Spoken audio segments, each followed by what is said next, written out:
భారత్కి పాకిస్తాన్కి మధ్య ఉద్రిక్తతల నడుమ అగ్రరాజ్యమైనటువంటి అమెరికా భయపడింది, బంబేలెత్తింది. పాకిస్తాన్ భారత భూభాగం మీద దాడులకు ప్రయత్నం చేసిన నేపథ్యంలో భారత సైన్యం అయితే పాకిస్తాన్ దాడులను తిప్పికొడుతూ ఉంది. అలాగే పాకిస్తాన్లో ఉన్నటువంటి ఎయిర్ బేస్లను దగ్ధం చేసేటువంటి ప్రయత్నం చేసింది. భారత్ పాకిస్తాన్ మీద యుద్ధం చేస్తూ ఉంటే అసలు ఆ యుద్ధంతో మాకు సంబంధం లేదని చెప్పినటువంటి అమెరికా హుటాహుటీన మధ్యవర్తిత్వం చేయడానికి ఎందుకు ప్రయత్నించింది? అసలు భారత్ పాకిస్తాన్ని బంబేలెత్తిస్తున్నటువంటి నేపథ్యంలో పాకిస్తాన్ భయపడాల్సింది పోయి అమెరికా ఎందుకు భయపడింది, ఎందుకు ఈ యుద్ధం మధ్యలోకి చొరబడింది అనేది మనం పూర్తి స్థాయిలో విశ్లేషణ చేసుకుందాం. ప్రస్తుతం మనతో పాటున్నారు ప్రముఖ రాజకీయ విశ్లేషకులు, ప్రముఖ సీనియర్ జర్నలిస్ట్ డివిఎస్ గారు. సార్తో మాట్లాడదాం. సార్ నమస్తే. సార్ నమస్తే. భారత్ పాకిస్తాన్ల మధ్య ఉద్రిక్తతల నడుమ అసలు అమెరికా బంబేలెత్తిందా, భయపడిందా? అందుకే ఇరు దేశాల మధ్య కాల్పుల విరమణ ఒప్పందం విషయంలో అమెరికా మధ్యవర్తిత్వం వహించినట్లు నటించిందా? అసలు భారత్ పాకిస్తాన్ భూభాగం మీద దాడులు చేస్తూ ఉంటే ఆ యుద్ధంతో మాకు సంబంధం లేదు, మా ప్రమేయం ఉండదు అని చెప్పినటువంటి అగ్రరాజ్యం తరువాత హుటాహుటీన ఎందుకు మధ్యవర్తిత్వం వహించేటువంటి ప్రయత్నం చేసింది? అసలు ఏం జరిగింది అంటే ఏం చెప్తారు సార్? ఉద్రిక్తతలు ఎక్కడున్నాయి? భారత్కి పాకిస్తాన్కి మధ్య యుద్ధం జరిగింది ఎవరి మధ్య? భారత్కి పాకిస్తాన్కి మధ్య. బెంబేలెత్తింది ఎవరు? పాకిస్తాన్ బంబేలెత్తాలి, కానీ అమెరికా బంబేలెత్తినట్లుగా కనిపిస్తుంది. కంగారు పడుతోంది ఇవాళ అమెరికా. ఎందుకు కంగారు పడింది? ఎందుకు హుటాహుటిన మీరు అన్నట్టుగా ఈ దౌత్య చర్చల్లోకి వచ్చింది? ఇప్పుడు అంతకుముందు మీరే చెప్పారు ఏమని, ఇట్స్ డజంట్ అవర్ బిజినెస్ అన్నాడు, నన్ ఆఫ్ అవర్ బిజినెస్ అన్నాడు. ఎవరు? J D Vance. మీరు తెలుసుకోండి, మాకు సంబంధం లేదన్నటువంటి అమెరికా ఉపాధ్యక్షుడు కానీ లేకపోతే ట్రంప్ కానీ ఇవాళ మరి వెంటనే స్క్రీన్ మీదకి రావడం ఏంటి?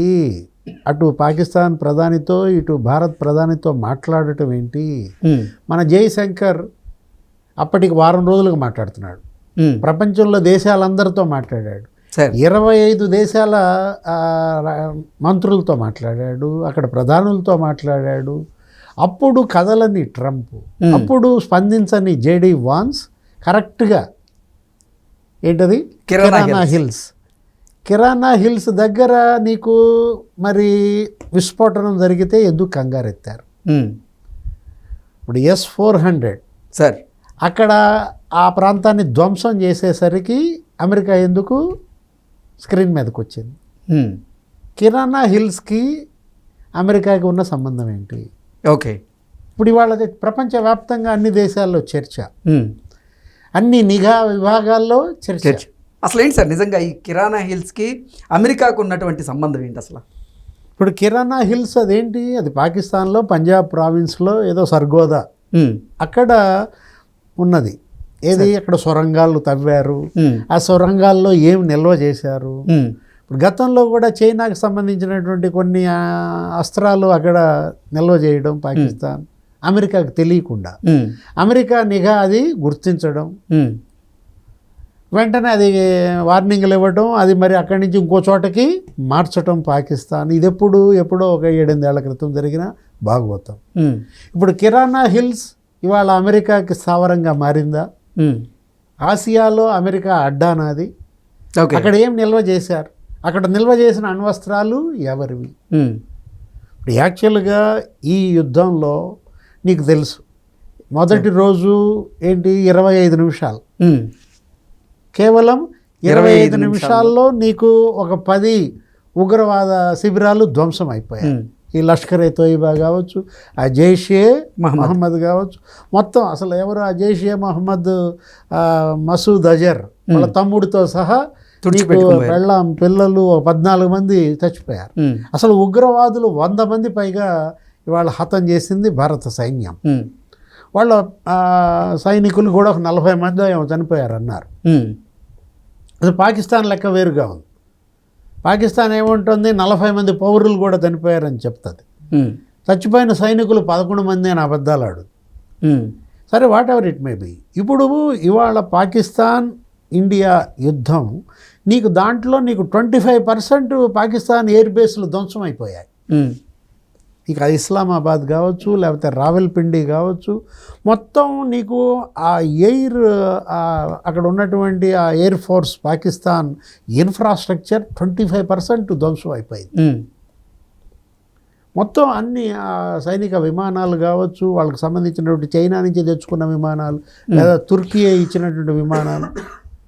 ఇలాంటి పరిస్థితుల్లో నీకు కిరాణా హిల్స్ నిన్నెందుకు మొన్న ప్రెస్ మీట్లో మన భారత ఎయిర్ ఫోర్స్ చీఫ్ మార్షల్ అడిగారు సార్, ఏకే భారతి, ఎవరో జర్నలిస్ట్ ఏదో క్వశ్చన్ అడిగాడు, మీరన్నదే దీని గురించే సార్, ఏంటి కిరాణా హిల్స్లో అణు విస్ఫోటనం జరిగిందా అని అడిగారు. అక్కడ అణ్వస్త్రాలు ఉన్నాయన్న సంగతి మాకు మీ ద్వారా తెలిసింది, థ్యాంక్స్ అన్నాడు. ఎవరు? ఏకే భారతి. అప్పుడు బయటకు వచ్చింది ఇది, ఏది ఈ కిరాణా హిల్స్ అనేది. అక్కడ సొరంగాల్లో వాళ్ళు పెట్టినది ఏంటి, ఆ అణ్వస్త్రాలు పాకిస్తాన్వా లేకపోతే అమెరికావా? నిజంగా పాకిస్తాన్ దగ్గర అణ్వస్త్రాలు ఉంటే ఇవాళ తోక ముడియాల్సిన అవసరం లేదు. ఎందుకంటే ఇవాళ మరి నా దగ్గర 130 అణ్వస్త్రాలు ఉన్నాయన్నాడు వాళ్ళ రక్షణ మంత్రి. భయపెట్టారు. మరి భారతదేశం పైన ఎందుకని అవి ప్రయోగించలేదు, ఎందుకని అవి ప్రయోగిస్తామని మరి మాట్లాడలేదు, వార్నింగ్లు ఇవ్వలేదు. అంటే అసలు పాకిస్తాన్ దగ్గర అణ్వస్త్రాలే లేవు అనేది వాస్తవం. అంటే పాకిస్తాన్ కూడా అమెరికా అణ్వస్త్రాల పైన ఆధారపడిందా? అమెరికా అక్కడ నిల్వ చేసినటువంటి అణ్వస్త్రాల్లో పాకిస్తాన్ ఏమన్నా దొంగిలించిందా?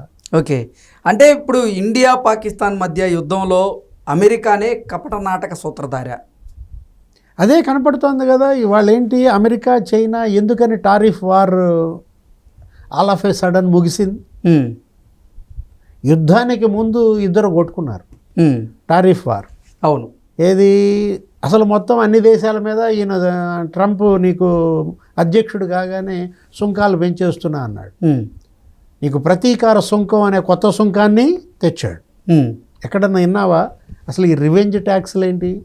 అంటే మా మీద మీరు ట్యాక్స్లు వేస్తున్నారు కాబట్టి మీ మీద మేము అంతకన్నా ట్యాక్స్లు వేస్తామన్నారు. భారతదేశం మీద కూడా వేసాడు 27%. తర్వాత ఏదో 1% తగ్గించాడు, 26% ఏమో తగ్గించాడు. అన్నిటి మీద వేసుకుంటూ వస్తూ జపాన్ మీద వేసాడు, ఇంక అన్నిటి మీద వేస్తూ ఏం చేశాడు, చైనా మీద 130% వేసాడు. చైనా వాళ్ళ మీద 125% వేసింది. మా మీద 125% వేస్తావా అని చెప్పి ట్రంప్ ఏం చేశాడు, 230% వేస్తున్నా అన్నాడు. సార్, ఇలా ఒక టారిఫ్ వార్ నడిచింది. ఇప్పుడు యాక్చువల్గా కృష్ణ, అమెరికా చేసుకునేటువంటి దిగుమతుల్లో 15% చైనావే. అంటే చైనా ఎక్స్పోర్ట్స్ 15% ఎవరికి, అమెరికాకే చేస్తున్న నేపథ్యంలో ఇప్పుడు అక్కడ ఈ టారిఫ్ వార్లో ఏం జరిగింది, చైనా యాపిల్ ఫోన్స్ చైనాలో తయారీ చేయకుండా ఇండియాకి మారుస్తున్నారు. దానివల్ల భారతదేశానికి లబ్ధి. సార్, ఎప్పుడైతే ఇక్కడ మొబైల్ మ్యానుఫ్యాక్చరింగ్ హబ్గా ఇప్పటికే ఇక్కడ మారింది భారతదేశం. ఇక భారతదేశంలో 10 ఫోన్లు తయారైతే 5 ఫోన్లు ఆంధ్రప్రదేశ్లోనే. ఫాక్స్కాన్ ఇక్కడికే వచ్చింది. అవును. యాపిల్ ఫోన్స్ అన్నీ కూడా ఇవాళ తయారీ ఇక్కడే అన్న దీంట్లో నీకేం జరిగింది, చైనా కంగారెత్తిందా? చైనా అమెరికా ముందు సాగిలపడిందా? భారతదేశం దీనివల్ల లబ్ధి పొందుతోంది మా మధ్య ఉన్నటువంటి టారిఫ్ వార్ వల్ల అనే ఒక దురాలోచనతో పాకిస్తాన్ని భారతదేశంపై యుద్ధానికి ప్రేరేపించిందా? అంటే ఇప్పుడు జరిగిన ఈ యుద్ధం పాకిస్తాన్ వర్సెస్ భారత్లో చైనా పాత్ర ఎంత? చైనా నేను అసలు వాళ్ళకేమి విమానాలు సరఫరా చేయలేదంటోంది, యుద్ధ విమానాలు. కానీ ప్రయోగించిన యుద్ధ విమానాలు JF-17 చైనా. ఒక శకలం మన మీద పడింది.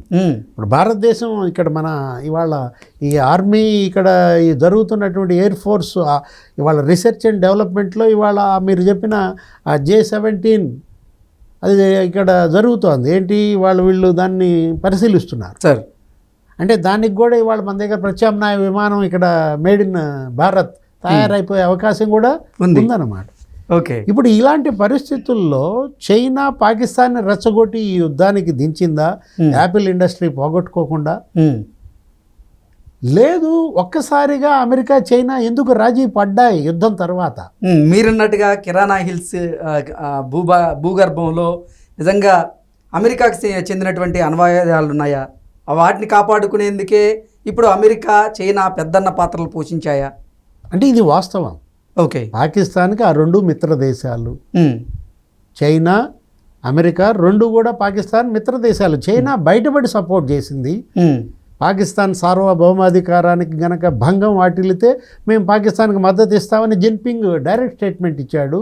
అమెరికా గోడ మీద పిల్లిలాగా వ్యవహరించింది. ఎప్పుడైతే ఈ కిరాణా హిల్స్ పైన దాడి జరిగిందో, ఆ సమీపంలో విస్ఫోటనం జరిగిందో, వెంటనే కంగారెత్తినటువంటి జెడీ వాన్స్ లేకపోతే ట్రంప్ ఈ స్క్రీన్ మీదకి వచ్చారా? ఇవాళ ఈ దౌత్య చర్చలు అన్నారా, కాల్పుల విరమణ అన్నారా, మీతో వాణిజ్యం చేసుకుంటాం ఇవాళ లేకపోతే వాణిజ్యం కట్ చేస్తామని బెదిరించారా? భారత ప్రధాని ఏమన్నారు?